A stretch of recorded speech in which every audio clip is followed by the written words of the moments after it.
Breaking news, everyone. Yeah. And I don't use that phrase lightly. No. We're getting reports right now, as we speak, coming out of the International Armored Vehicles Conference in Farnborough. The date is Tuesday, January 27, 2026, and the scoop is, well, it's absolutely massive. It really is. Germany isn't just buying a few trucks. We are talking about a staggering industrial mobilization. News just broke that the joint venture behind the Boxer vehicle, they plan to ramp up production to 1,000 vehicles by 2030. 1,000. That's a colossal number. We're talking about a shift that signals Europe is, finally gearing up for the long haul. Yeah. And they're focusing on a piece of tech that looks like it rolled straight out of a sci-fi movie. We are talking about the RCH-155. It's a robot howitzer. It literally fires while driving down the highway at speed. It is the future of artillery for Ukraine, for Germany, and, well, eventually for the UK. This is the hardware that is going to secure the continent. It is. But before we get into why this machine changes everything, I have a really important request for you. That's right. If you want to stay ahead of the curve on these developments, to really understand what's happening on the ground in Ukraine and beyond, you should subscribe to Defense Reports. It's your go-to source for timely, in-depth military and defense reports. You really don't want to miss what is coming next. You really don't.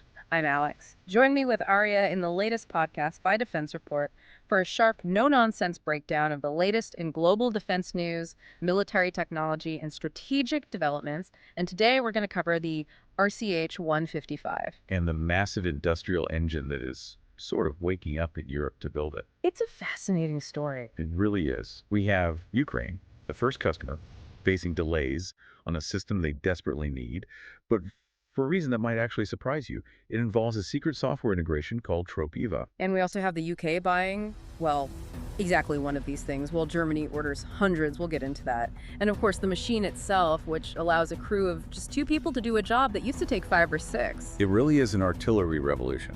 It is. So let's unpack this scoop from Farnborough. 1,000 Boxers by 2030. That's the headline from Jane's today. I feel like we see big defense numbers thrown around a lot, but help us contextualize this. What does that number actually mean? It means scale, genuine industrial scale. For a long time, European defense procurement has been, let's call it, artisanal. Artisanal, I like that. Small batches, hand-built, very slow delivery. What we're hearing from the IAV 2026 conference is that Artec, that's the joint venture between KNDS and Rheinmetall, is flipping the switch to mass production. So no more boutique manufacturing. Exactly. They are targeting 1,000 Boxer vehicles by 2030. Now, the Boxer is just the chassis, the truck part, right? But a huge chunk of that production capacity is going to be eaten up by this RCH-155 howitzer. And this isn't just a maybe plan, is it? Because these conferences are often full of wishful thinking. This is real money. To understand why this is happening today, on January 27, 2026, we have to look back just a few weeks. In December 2025, the German Bundestag approved a massive framework agreement. They cleared the path to buy up to 500 RCH-155 systems. 500. Just for context, most European armies don't even have 500 tanks. That is a lot of firepower. It's an enormous amount of firepower. Right. And they didn't just find a piece of paper for the future. On December 19, 2025, they placed a firm order for the first 84 units. That's a contract worth 1.2 billion euros. This isn't a drill anymore. Money is moving. Wow. Okay, so Germany is going all in. But why this specific vehicle? I know Germany already has the Panzerhaubitze 2000, which is, it's widely considered one of the best artillery pieces in the world. Why pivot to this wheeled robot? It all comes down to a shift in doctrine. Germany is pushing something called Mittlere Kräfte. Mittlere Kräfte. Medium forces. Medium forces. Break that down for us. So traditionally you had light forces, guys on foot or in light trucks, and heavy forces.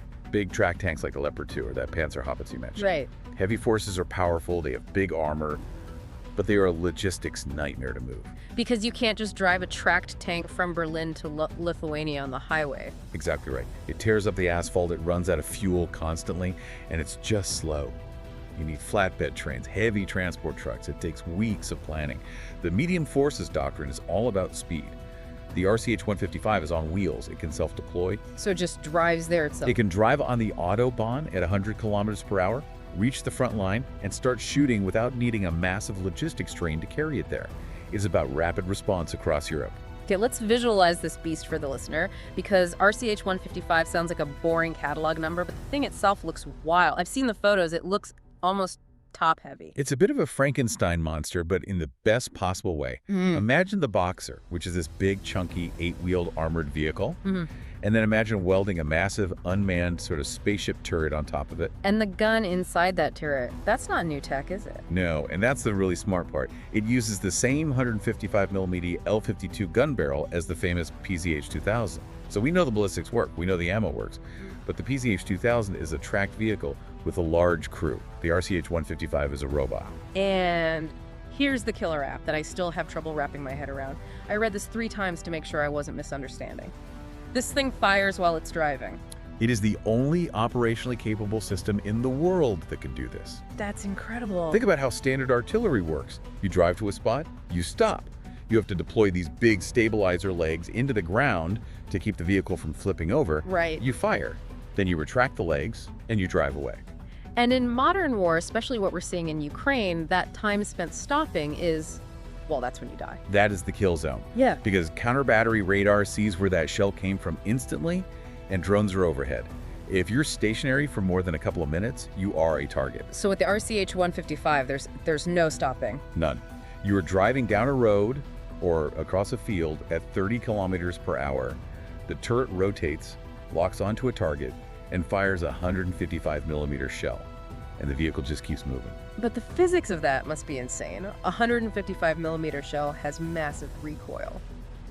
If you fire that sideways while driving, wouldn't it just tip the truck over? It creates a significant wobble on the suspension, yes. I've seen the test footage, the whole vehicle lurches.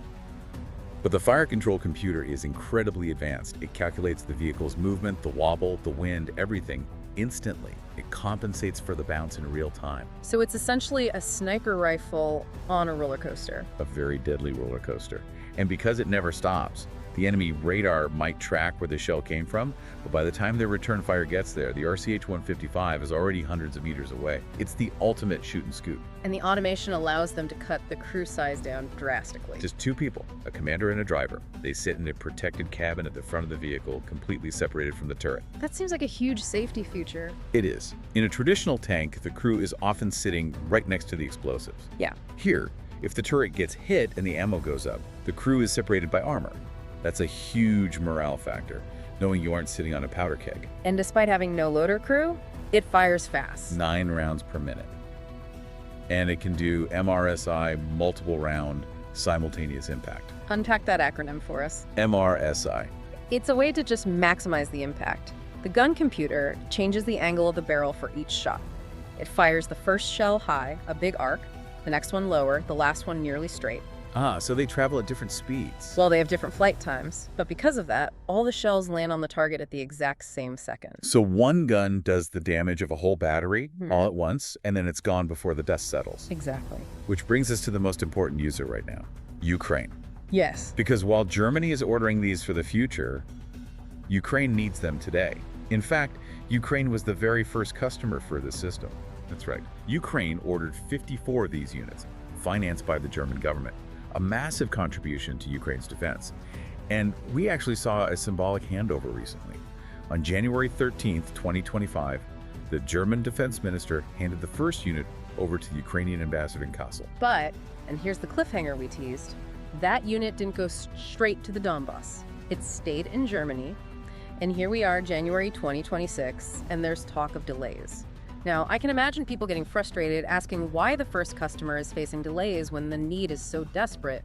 Is the system broken? It is so easy to look at the headlines and say production failure, but that is not the whole story. And it kind of misses the whole point of what's happening. Yeah. The KNDS CEO has been very open about this. The delay is largely intentional. Intentional. And it's driven by feedback from the Ukrainian military itself. They don't just want the gun, Right. They want the smart gun. This is about that software integration you mentioned, Korpiva. Exactly. Yes. Kropiva, which means nettle in Ukrainian, is their own battle management software. Think of it like Uber for artillery. Uber for artillery. That's a hell of an image. It's the most effective artillery system on Earth right now. A drone operator spots a Russian tank. He taps a location on a tablet. That target data is instantly distributed to the nearest artillery units. It's a decentralized network that lets Ukraine fight faster and smarter. And the RCH-155, out of the box, it runs on German NATO standard software, I assume. Correct. And those systems don't talk to each other natively. If you don't integrate Kropiva, The Ukrainian crew has to get coordinates by voice radio, translate them, type them manually into the German computer. Which takes time and introduces error. So much time and error. So the delay right now is to hard code this Ukrainian app into the German robot's brain. So Germany is listening. They're making it work for Ukraine. Precisely. When these arrive, they'll be able to receive digital targeting data instantly from Ukrainian drones. It makes the weapon exponentially more lethal. So yes, a hardware delay for a game-changing software upgrade. It's about giving Ukraine the best possible tool to win. Are there physical changes too? I know the terrain in Ukraine is, well, it's unique. The Rasputitsa. The deep, sticky black mud. It's legendary. It stopped the Wehrmacht, and it stops modern tanks today. Wheeled vehicles can really struggle in it compared to tracks. Right. So KNDS is making suspension and drivetrain tweaks based on that Ukrainian feedback to make sure these heavy 39-ton vehicles don't get bogged down in a field near Chasiv Yar.